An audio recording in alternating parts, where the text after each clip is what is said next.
ተመልካቾቼ እንደምን አላችሁ? የዚህ ቪዲዮ ዋና ዓላማ ግብር ከፋዩ ማህበረሰብ ስለ አማራጭ አነስተኛ ግብር በቂ ግንዛቤ እንዲያገኝ ማድረግ ነው። አማራጭ አነስተኛ ግብር ምንድነው? እንዴት ይተገበራል? እንዴት ይወሰናል? እንዲሁም ደግሞ የሩብ ዓመት ቅድመ ግብር አከፋፈል ምን ይመስላል የሚለውን በዝርዝር እናያለን ማለት ነው። የተለያዩ ምሳሌዎች ስላሉ ይህን ቪዲዮ እስከ መጨረሻው ካያችሁት ለአማራጭ አነስተኛ ግብር በቂ ግንዛቤ ታገኛላችሁ። አማራጭ አነስተኛ ግብር ምንድነው ወይም ለምን መጣ የሚለውን ስናይ በፌደራል ደረጃ በተደረገው ጥናት ካሉት ታክስ ከፋዮች መካከል ማለት ነው 67% የሚሆኑት ዓመታዊ ገቢያቸውን ሲያሳውቁ ዜሮ ኪሳራና ምንም አልሰራንም የሚሉ ናቸው ማለት ነው። የፌደራል መንግስት ማክሮ ኢኮኖሚ ፖሊሲ ሪፎርም ማለት ነው አንዱ የተመለከተው ይህን ጉዳይ ነው ማለት ነው። ማንኛውም በንግድ ስራ ላይ የተሰማራ ግብር ከፋይ እየከሰረ እና ምንም ሳይሰራ በንግድ ዓለም ላይ ሊቀጥል እንደማይችልና በዚህ ሰበብ ግብር ሳይከፍሉ የሚኖሩ ግብር ከፋዮች እንዳሉ በጥናት በመረጋገጡ ምክንያት ነው ማለት ነው። ስለዚህ ማንኛውም ግብር ከፋይ ንግዱን ካልዘጋ በስተቀር በኪሳራ ሊቀጥል ስለማይችል ከጠቅላላ ዓመታዊ ገቢው ላይ አማራጭ አነስተኛ ግብር 2.5% ከሐምሌ 1 2017 ጀምሮ በሚሰበሰብ ገቢ ላይ መከፈል እንዳለበት በተሻሻለው የገቢ ግብር አዋጅ 1395/2017 ጸድቆ ወጥቷል ማለት ነው። ተመልካቾቼ አማራጭ አነስተኛ ግብር ለመወሰን የሚደረጉ ነጥቦች አሉ። እነዚህ ነጥቦች በዝርዝር እንመልከት። ማንኛውም ድርጅት ወይም ሰው ግብር በሚወሰንበት የግብር ዓመት ከሁሉም የንግድ ስራ ገቢ ምንጮች ባገኘው ትርፍ ላይ ሊከፍል የሚገባው ግብር በዚሁ የግብር ዓመት ካገኘው ጠቅላላ ገቢ ከ2.5% በታች ከሆነ ማለት ነው በተመለከተው የማስከፈያ ምጣኔ መሰረት አማራጭ አነስተኛ ግብር መክፈል አለበት ማለት ነው። ሀላይ እንደምታዩት የማናቸውም ድርጅት ወይም ሰው ዓመታዊ ጠቅላላ ገቢ 2.5% ይከፍላል። እዚያ ላይ ደግሞ ዋጋቸው የተወሰነ እቃዎችን አቅራቢ ሰው ወይም ድርጅት በሚመለከት የኮሚሽን ገቢውን 2.5% ይከፍላል ማለት ነው። የኮሚሽን ገቢ ምንድነው የሚለውን ስናይ ኮሚሽን ገቢ ማለት በህግ ወይም ውል ለማዋል ስልጣን በሰጠው አካል በጸደቀ ውል በተወሰነው መሰረት ማለት ነው ከአንድ እቃ ወይም አገልግሎት አቅራቢ ዋጋ ላይ ለአገልግሎት ሰጪው የሚከፈለው ገንዘብ ነው ማለት ነው። ዋጋ የተወሰነ ድርጅት ማለት ደግሞ እቃዎችን የሚሸጥበት ወይም አገልግሎትን የሚያቀርብበት ዋጋ በውል ወይም በመንግስት አካል የተወሰነ ወይም ቁጥጥር የሚደረግበት ድርጅት ነው ማለት ነው። ሌላው የሚከፈለው አማራጭ አነስተኛ ግብር ከሚከፈለው የንግድ ትርፍ ግብር ላይ ተቀናሽ ይደረጋል ማለት ነው። ሲሰላ በግብር ዓመቱ ከተከፋይ ሂሳብ ላይ ተቀንሶ የተከፈለው ግብር ወይም ቅድመ ግብርና ውጭ ሀገር በሚያስገቡት እቃ ላይ ማለት ነው የከፈሉት ግብር ቅድመ ግብር ማለት ነው ተቀናሽ ይደረጋል ማለት ነው። ሌላው ሂሳብ መዝገብ ማቅረቡ የተገባቸው ላላቀረቡና ሂሳብ መዝገብ አቅርበው ውድቅ የተደረገባቸው ግብር ከፋዮች በተመለከተ ሲሆን የገቢ ተቋሙ በሶስተኛ ወገን የግብይት መረጃ ወይም በቀን ገቢ ግምት መረጃ መሰረት በተገኘው ሽያጭ ላይ የትርፍ መተመኛ መሰረት በማድረግ መጨረሻ መርሃ የሚወሰን በመሆኑ አማራጭ አነስተኛ ግብር 2.5% ተግባራዊ አይደረግም ማለት ነው። ሌላው በጠቅላላ ገቢው ላይ ግብር በሚከፈል ግብር ከፋይና በኢንቨስትመንት ማበረታቻ ህግ መሰረት ግብር እፎይታ በተሰጠው ሰው ላይ 2.5% ተፈጻሚ አይደረግም። እንዲሁም የቤት ኪራይ ገቢ ግብር ላይ አማራጭ አነስተኛ ግብር ሂሳብ መዝገብ የመያዝ ግዴታ የተጣለባቸው ነባሩ የደረጃ ሀሌታዋና ለግብር ከፋዮች ሆነው በትራንስፖርት ዘርፍ የተሰማሩ ግብር ከፋዮች ማለት ነው ሂሳብ መዝገብ ያላቀረቡ ወይም መዝገባቸው ውድቅ የተደረገ ከሆነ በመመሪያው በሰንጠረዡ መሰረት በተቀመጠው ዓመታዊ ሽያጭ ወይም ገቢ ላይ 10% ታክሎበት እንዲከፍሉ ይደረጋል ማለት ነው። ሌላው ምንድነው? ሂሳብ መዝገብ የመያዝ ግዴታ የጣለባቸው ደረጃ ሀሌታዋና ደረጃ ለግብር ከፋዮች ሆነው በትራንስፖርት ዘርፍ የተሰማሩ ግብር ከፋዮች የሚከፍሉት ግብር ማለት ነው የብር 500,000 ለነባር ደረጃ እና ለነባር ደረጃ ሀሌታዋ የብር 1 ሚሊዮን 2.5% አማራጭ አነስተኛ ግብር ታሳቢ በማድረግ ካቀረቡት ጋር ተነጻጽሮ የተሻለው ተወስዶ እንዲከፍሉ ይደረጋል ማለት ነው። እንዲሁም አማራጭ አነስተኛ ግብር ስራ ላይ ከዋለበት ጊዜ ጀምሮ ማለት ነው ኪሳራ ወይም ምንም አልሰራንም የሚል ማስታወቂያ የሚያቀርቡ ግብር ከፋዮች አነስተኛውን ግብር የሚከፍሉ ስለሆነ ማለት ነው ለሚቀጥለው የግብር ዓመት በየ3 ወሩ ለሚከፍሉት ግብር መሰረት የሚሆነው የከፈሉት አማራጭ አነስተኛ ግብር ይሆናል ማለት ነው። አማራጭ አነስተኛ ግብር ለመክፈል አስፈላጊ የሆኑ ነጥቦችን ካነሳን ደግሞ አማራጭ አነስተኛ ግብር አከፋፈልን በምሳሌ እንመለከታለን። ምሳሌ 1 ላይ የምናገኘው አቶ ፋሲል አለሙ የተባለ ለተጨማሪ እሴት ታክስ የተመዘገበ በቡና ንግድ ዘርፍ የተሰማራ ግለሰብ ግብር ከፋይ ሲሆን 2017 ግብር ዘመን ዓመታዊ ሂሳብ መዝገብ አዘጋጅቶ ያቀረበ ሲሆን ዓመታዊ ሽያጭ ብር 150 ሚሊዮን፣ ግብር የሚከፈልበት ገቢ ደግሞ 9 ሚሊዮን የያዘ ሰነድ ይዞ ሪፖርት ለማድረግ መስከረም 21 2018 ዓ.ም ለታክስ ማዕከሉ ሪፖርት አድርጓል ማለት ነው። ግብር ከፋዩ በበጀት ዓመቱ ከፈጸሙት ሽያጭ ላይ 3 ሚሊዮን ቅድመ ግብር የተከፈለበት ደረሰኝ አያይዘው አቀርበዋል ማለት ነው። በሪፖርት መሰረት የሚከፍለው የስራ ግብር ስንት ነው ይላል። በ2018 በጀት ዓመት የሩብ ዓመት ክፍያ የሚከፈለው መቼ ነው? የሚከፍሉት የገንዘብ መጠን ስንት ነው የሚለው ምሳሌ ማለት ነው። በዚህ መሰረት እነዚህን 3 ጥያቄዎች እንመልሳለን ማለት ነው። የንግድ ስራ ትርፍ ግብር ስንት ነው የሚለውን ነው የምናየው። ግብር የሚከፈልበት ገቢ 9 ሚሊዮን ነው ሲባዛ በ35% ሲቀነስ 24600 3 ሚሊዮን 125400 ይሆናል። ቅድመ ግብር 3 ሚሊዮን ከፍሏል ብለናል። ሲቀነስ በልዩነት ተከፋዩ 125400 ይሆናል ማለት ነው። ሲባዛ 2.5 3 ሚሊዮን 750 ሺህ ይመጣል። ቅድመ ግብሩ 3 ሚሊዮን ነው።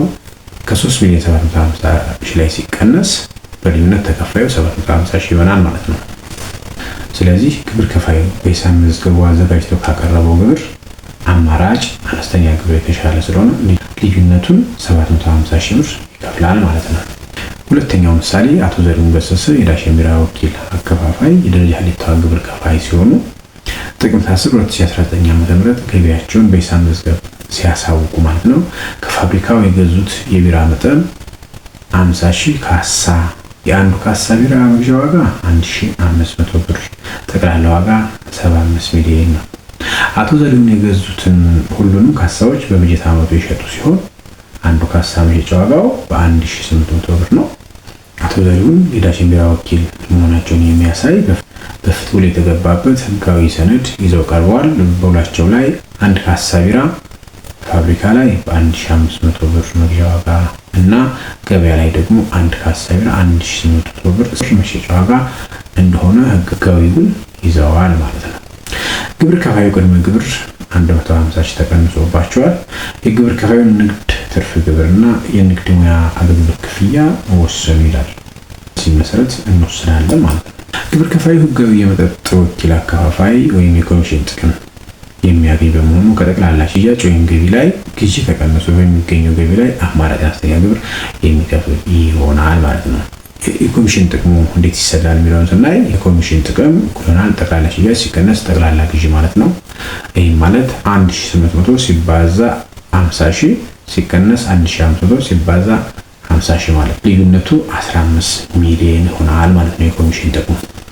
በዚህ መሰረት አማራጭ አነስተኛ ግብሩን ስንወስድ 15 ሚሊዮን ሲባዛ 2.5 375 ሺህ ነው። ቅድመ ግብሩ 150 ሺህ ነው። በልዩነት ተከፋይ 225 ሺህ ይሆናል ማለት ነው። ስለዚህ ግብር ከፋዩ በልዩነት ቀሪ 225 ሺህ ብር ግብር ይከፍላል ማለት ነው።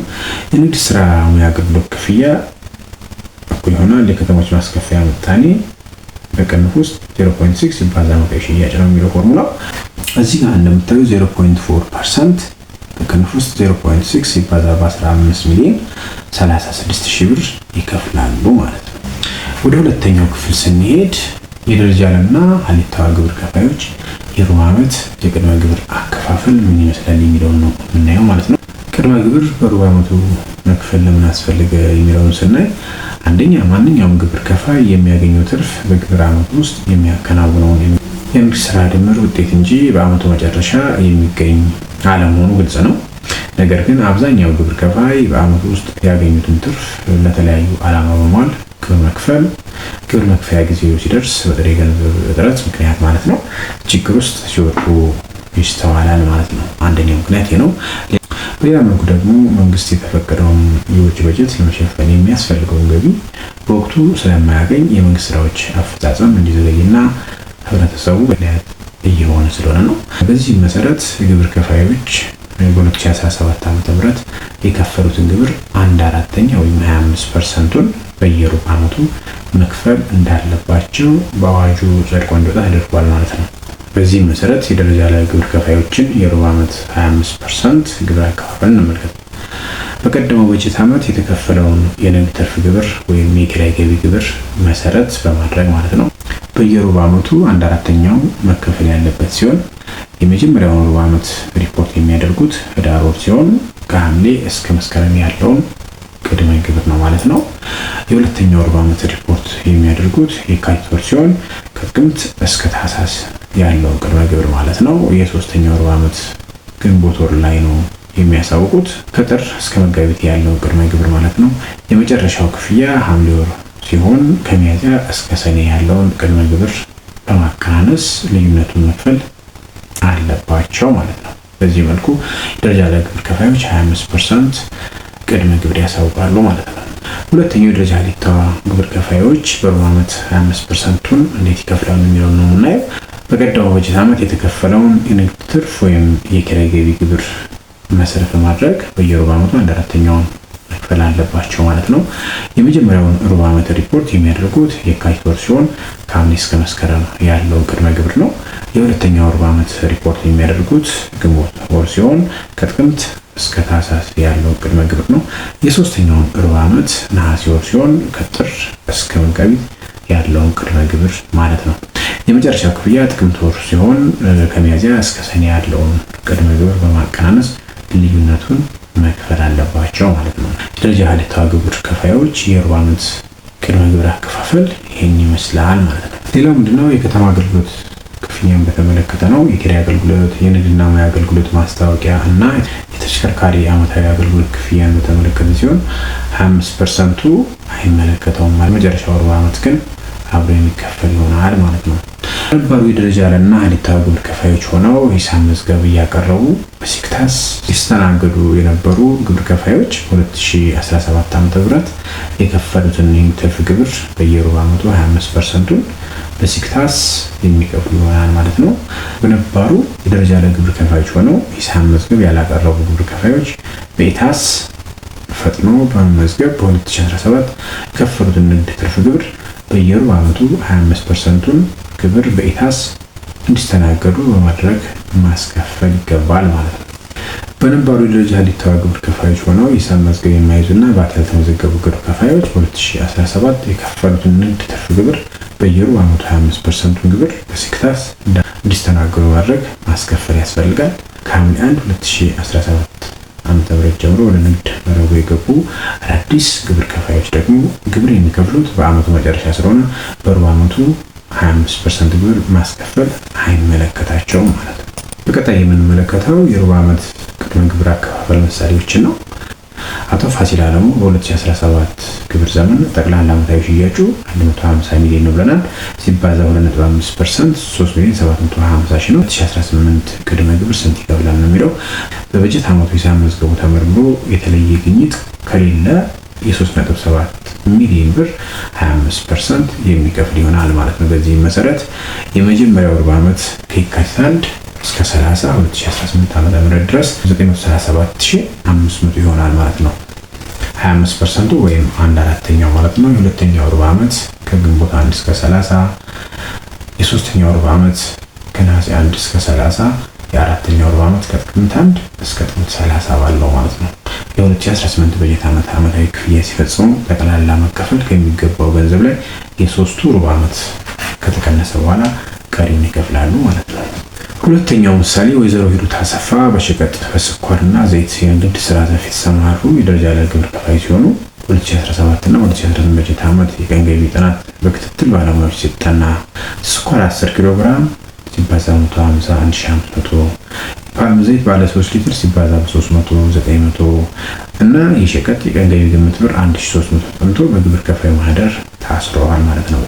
የቀን ገቢ ግምት ጥናቱ ማለት ነው። ወይዘሮ ሂሩት አሰፋ በ2017 ዓመታዊ ግብሩና በ2018 በጀት ዓመት በየሩብ ዓመቱ የምትከፍለው ግብር ስንት ነው ይላል። በ2017 በጀት ዓመት የሚከፍሉት ግብር ሸቀጥ ዓመታዊ ግብር 300 ሲባዛ በ1300 390,000 ነው ዓመታዊ ገቢው ማለት ነው። ግብር የሚከፈልበት ገቢ 390 ሲባዛ በ14% ነው ምጣኔው 54,600 ነው። ስኳር 1,500 ሲባዛ በ300 ነው 450,000 ማለት ነው ሽያጩ። ግብር የሚከፈልበት ገቢ 450,000 ሲባዛ በ11% ነው 79,500 ማለት ነው።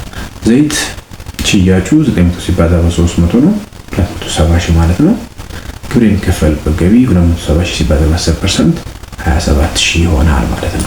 ጠቅላላ ግብር የሚከፈልበትን ገቢ ስናይ ሸቀጥ 54600፣ ዘይት 49500፣ ስኳር 27000 ነው። 131100 ይሆናል ማለት ነው። ፍሬ ግብሩን ስናይ 131100 ሲባዛ በ30% ሲቀነስ 16200 ነው። 23130 ይሆናል ማለት ነው። የንግድ ስራና ሙያ አገልግሎት ክፍያ የከተሞች ማስከፈያ ምጣኔ ቅንፍ 0.6 ሲባዛ ዓመታዊ ሽያጭ ነው የሚለው 4% ቅንፍ 0.6 ሲባዛ 1,110,000 2664 ነው። ጠቅላላ የግብር ንግድና የሙያ አገልግሎት ክፍያ ድምር 23130 ሲደመር 2664 እኩል ይሆናል 25794 ማለት ነው። በዚህ መልኩ ዓመታዊ ግብራቸውን ይከፍላሉ ማለት ነው። ውድ ተመልካቾቼ ስለ አማራጭ አነስተኛ ግብር በቂ መረጃ እንዳገኛችሁ ተስፋ አድርጋለሁ። በቀጣይ ቪዲዮ እስከምንገናኝ ቸር ሰንብቱ። ቪዲዮ ላይክ፣ ቻናሉን ሰብስክራይብ ማድረጋችሁን አትርሱ።